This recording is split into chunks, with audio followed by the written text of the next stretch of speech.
S'esclaffer, se poiler, se marrer, glousser, se désopiler, rigoler, ricaner, se fendre là, et on ne les compte plus, les synonymes de rire. Et s'ils sont si nombreux, c'est peut-être parce qu'ils reflètent la complexité du phénomène.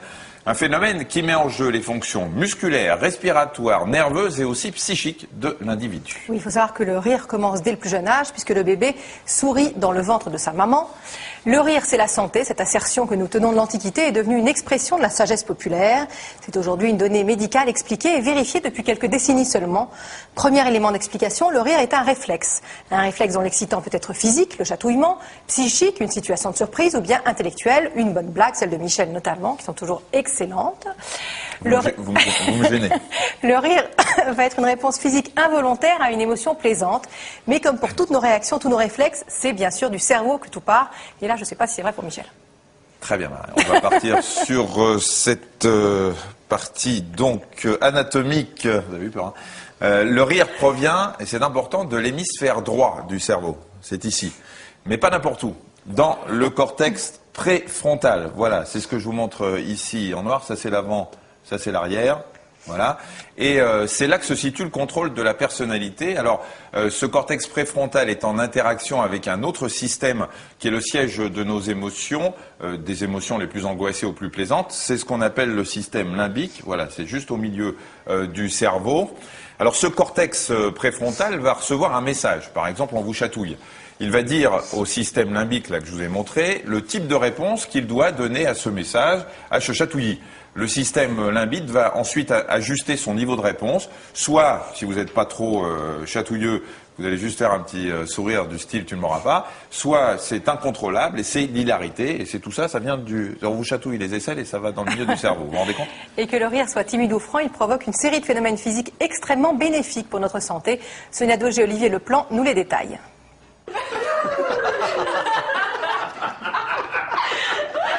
La dernière blague de Tonton Jeannot a failli vous faire mourir de rire. Mais loin de prendre cette expression au pied de la lettre, figurez-vous plutôt les vertus curatives de votre hilarité sur votre santé. Le rire, c'est une onde. Cette onde, elle se manifeste dans les muscles. Cette onde, elle part du visage, elle part des petits muscles du visage. Elle va ensuite aller aux épaules, aux cuisses et bien sûr aux muscles de l'abdomen. Donc ça les fait travailler. Ça fait travailler les muscles, donc c'est une sorte de gymnastique douce. Et la gym douce, comme chacun sait, s'accompagne d'exercices respiratoires que le rire se charge d'exécuter pour vous. Dans la vie courante, on échange 1 demi-litre d'air. Quand on rit, on échange facilement 2 litres d'air, donc on va avoir une fonction détoxicante très claire, et une fonction d'oxygénation cérébrale également très claire. Paré de toutes les vertus, le rire serait également une arme efficace de prévention contre les accidents cardiovasculaires. Le rythme cardiaque s'accélère brièvement puis ralentit petit à petit, provoque la dilatation des artères et une baisse de la tension artérielle. Bref, rien de tel qu'une bonne poilade pour réguler les fonctions vitales de notre organisme. Ça va faire un effet de massage au niveau du tube digestif. Le massage du tube digestif, ça améliore la constipation, ça fait mieux travailler la vésicule biliaire, donc on digère mieux. Enfin, il y a des tas, si vous voulez, d'effets mécaniques qui se comprennent très bien. Mais le plus important, c'est ce qui se passe dans notre cerveau. Le rire, vous allez rire, nous fait voir la vie en rose. Quand on rit, on va fabriquer des substances contre l'anxiété. Il y a des substances antidouleurs, puisque les premiers effets bénéfiques du rire ont été découverts à propos des antidouleurs, des endorphines, c'est-à-dire des morphines naturelles. Quand on rit, on fabrique davantage d'endorphines, c'est pour ça que ça a une action contre la douleur. On dit que la santé, c'est le silence des organes, qui est une très belle formule.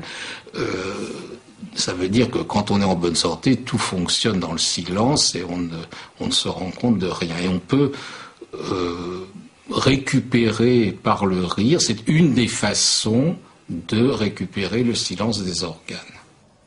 Alors le rire nous fait donc du bien, on aurait tort de s'en priver. Pourtant, sachez que d'une vingtaine de minutes de rire par jour en 1939, c'était juste avant la guerre, on a moins ri après, nous sommes passés à 6 minutes dans les années 80 et à peine 60 secondes aujourd'hui. On espère qu'on participe un petit peu à ces 60 secondes de temps en temps. On est au-dessus de la moyenne. Hein. Ouais, c'est bien triste et pour y remédier, certains ont décidé de faire appel à la rirothérapie, c'est la thérapie par le rire.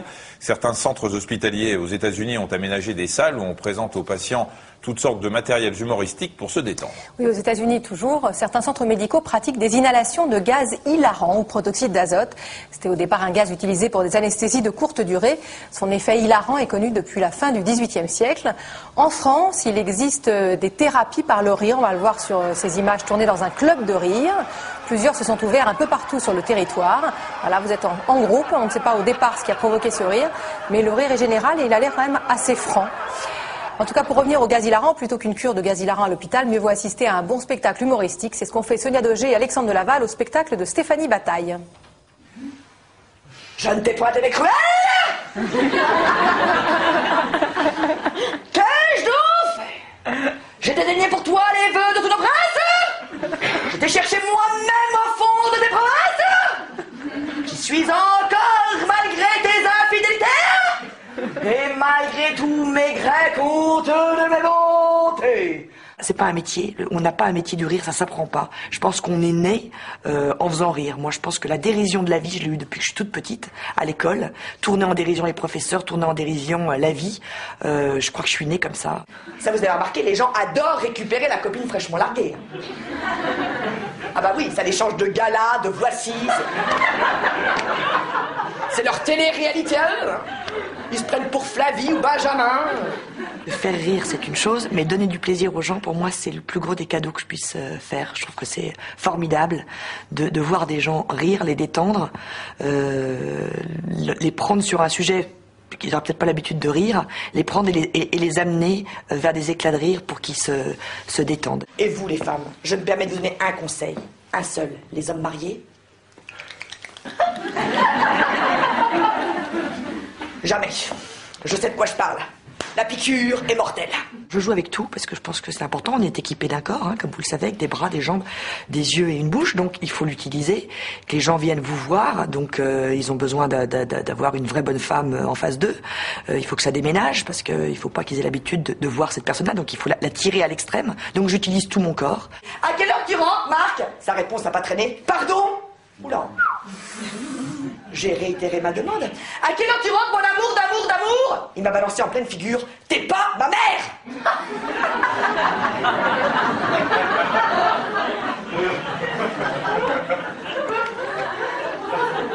Le chien ne rit pas, paraît-il. La tortue non plus. La vache non plus. Une vache qui rit, c'est quand même assez rare. Et on rit parce qu'on est à la station debout. Et donc tous les autres animaux qui sont donc à quatre pattes. C'est vrai que moi j'ai jamais essayé de rire à quatre pattes, mais c'est vrai que ça doit être moins facile. Donc j'aime bien l'idée d'être debout pour rire. Et le rire donc il vient de très loin pour aller encore plus loin. Et ça je trouve ça magnifique. Eh ben dis donc. Vous avez été formidable et, comme vous savez, j'ai beaucoup de mal avec les séparations. Je crois que nous allons tous dormir ici ce soir. Les gens qui ne rient pas ne sont pas des gens sérieux et je les plains beaucoup. Voilà, c'est pas de moi, c'est d'Alphonse Allais et je trouve que c'est une très belle phrase. Voilà. Les gens qui font la gueule tout le temps et qui ont du mal à rire et qui font jamais travailler leur zygomatique, je crois que ça doit être terrible et je crois que c'est le meilleur des liftings, c'est de savoir rire. Je fais pas mon âge. Voilà, alors le rire n'est pas toujours suscité par l'humour, il peut être pathologique, c'est l'expression d'une maladie mentale. Des expériences sur les animaux ont montré aussi que c'était une forme de communication entre d'autres mammifères que l'homme. Un Américain aurait même réussi à déclencher des éclats de rire chez des rats. Déjà qui nous explique comment il fait pour savoir. J'aurais bien voir des rats rire quand même, ça va être drôle. En stimulant juste certaines zones de leur cerveau, et je ne peux pas m'empêcher de terminer sur une citation, Marina. Ça faisait longtemps. Le rire est le propre de l'homme, car l'esprit s'y délivre des apparences. Qui ? Alain. Pas Alain Delon, Alain le philosophe.